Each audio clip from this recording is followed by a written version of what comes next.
In today's video, we delve into the #1 health danger for vegans. Roll the titles. For the record, I'm done trying to make y'all comfortable. For the record, you ain't trying to grow, then it's done for you. Hey everyone, welcome back to the channel. As always, just a quick reminder that I'm now offering the SIBO, organic acid, stool tests and consult via my website.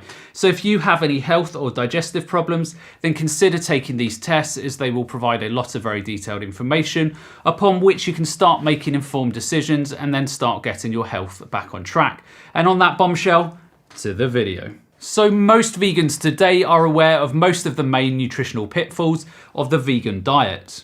So not getting enough adequate B12 or not getting enough of all of the essential amino acids and proteins. And unless a person is not supplementing, they have a poor diet or they have an underlying digestive issues, then it is likely that most people will lead a healthy life following the vegan diet. Unfortunately though, I see time and time again that while people are all over B12, protein and iron, very little attention is given to iodine, and this can have disastrous impacts on your health. So what I quickly want to do is to break down the 7 main health impacts you will experience if you don't get sufficient iodine. And I will also break down what your best sources of iodine will be and how much you will need to consume daily to hit your requirements. So let's jump into the video. So #1 is digestion. Iodine is a vital trace element that plays a pivotal role in the synthesis of thyroid hormones, which are integral to the various bodily functions, including digestion. A deficiency in iodine can lead to hypothyroidism, a condition characterized by an underactive thyroid gland that doesn't produce sufficient thyroid hormones. Now, one of the primary symptoms of hypothyroidism is constipation. This occurs because thyroid hormones help regulate gut motility, ensuring smooth movement of food through the digestive tract. When there's an iodine deficiency, this motility slows down, leading to digestive disturbances. Individuals may experience discomfort, bloating, and a feeling of fullness. Over time, chronic constipation can result in more severe digestive issues, such as hemorrhoids or anal fissures.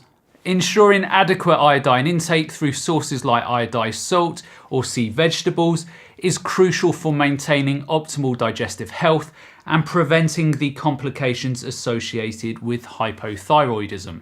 But we will delve into the best sources of iodine shortly. #2 is bones. Like I said just now, iodine is essential for our body to produce thyroid hormones. And these thyroid hormones play a significant role in keeping our bones nice and strong. Clearly, if we don't get enough iodine, then our thyroid might not be able to produce enough of these hormones. And this can lead to weaker bones. And it should be no real surprise to anyone that if a person has weak bones, then they are much more prone to breaks and fractures. Additionally, a lack of thyroid hormones can increase the risk of osteoporosis, a condition where bones become fragile. And osteoporosis can make even minor falls dangerous, especially for older adults. For healthy bones, it's crucial to ensure that we're getting sufficient iodine in our diets. #3 is skin. So when you eat iodine-rich foods and your thyroid produces hormones, this plays a crucial role with skin regeneration. And without enough iodine, our skin can become dry and flaky. This is because a lack of thyroid hormones slows down the renewal of skin cells. And over time, this can lead to more noticeable skin problems like increased dryness and rough patches. Therefore, it's essential to have enough iodine in our diets to maintain healthy skin. #4 is metabolism. You will have heard me say many times before that your thyroid gland is like the accelerator pedal in your car. Push it down too much and everything goes too fast and becomes chaotic. Likewise, not pushing the pedal enough and everything becomes very slow. So your thyroid gland, as we know, controls your metabolism, which is just simply the process by which our body converts food into energy. So if we lack iodine, then our metabolisms can slow down because of reduced thyroid hormone production. And this slowdown can lead to weight gain, even if we're eating the same amount of food. As you would expect, a sluggish metabolism can also make us feel tired and less energetic.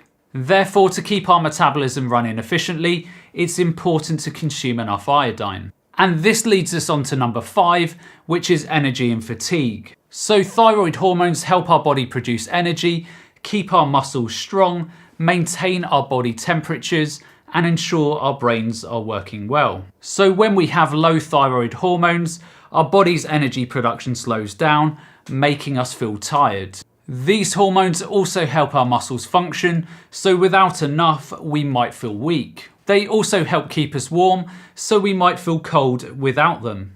Lastly, they help our brain stay alert and focused, so low levels can make us feel sluggish and less sharp. In short, thyroid hormones keep us active and alert, and without enough, we can feel constantly tired. Number 6 is brain health. So a lack of iodine can lead to cognitive impairments. This means difficulties in thinking, learning, and also memory. And in severe cases, iodine deficiencies may significantly lower IQ. And common iodine deficiency symptoms are things like memory problems and also difficulty concentrating. Chronic iodine deficiencies has also been consistently linked to degenerative brain disorders like Alzheimer's, so you really don't want to set yourself up for this type of chronic condition later in your life. Number 7 is eye health.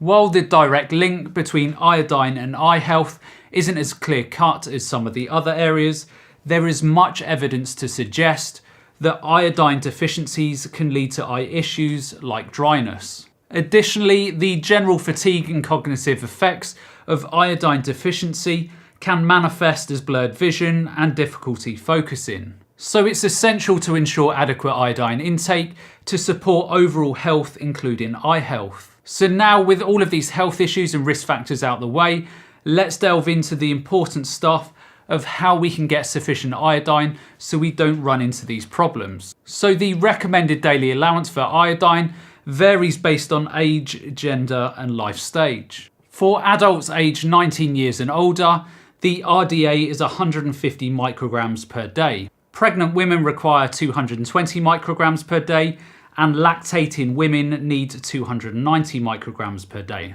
Now remember, these are simply the minimum requirements. In terms of some of the best sources of iodine, let's quickly break some of these down. So seaweed such as kelp, nori, and wakame is one of the most potent sources of iodine. However, the iodine content can vary significantly depending on the type and where it's grown. For instance, a gram of kelp can contain anywhere from 16 to 2,984 micrograms of iodine. And remember, it's essential to consume seaweed in moderation to avoid excessive iodine intake. Next up is iodized salt. This is salt that has been fortified with iodine. Around half a teaspoon or 2.5 grams of iodized salt provides around 100% of the recommended daily intake for adults. So next up is prune juice. So prunes are a good source of iodine, and a cup of prune juice can provide about 1/10 of the recommended daily intake. So next up is potatoes. So the skin of potatoes contains iodine, so consuming a medium-sized baked potato with skin can provide around 60 micrograms of iodine. So cranberries, corn, and green beans all contain reasonable amounts of iodine, but these will vary depending on where they are grown. It's essential to note that while these sources can help vegans meet their iodine needs, it's crucial to have a varied diet and not rely solely on one source. Additionally, excessive iodine intake can lead to thyroid issues, so it's essential to consume these sources in sensible amounts and consult with a healthcare professional if you're unsure about your iodine intake. The main important message for you to take away from this video is that iodine is every bit as important as B12 and also iron. If you don't get a good regular source in your diet, then you could be setting yourself up for significant health problems at some point in your future. Anyhow, that's the end of today's video, and if you enjoyed this video, then be sure to check out this one up here because I'm sure you'll find it equally interesting. And the only other thing that's left me to say is to remember to look after your body because it's the only place you have to live. And I'll see you next time.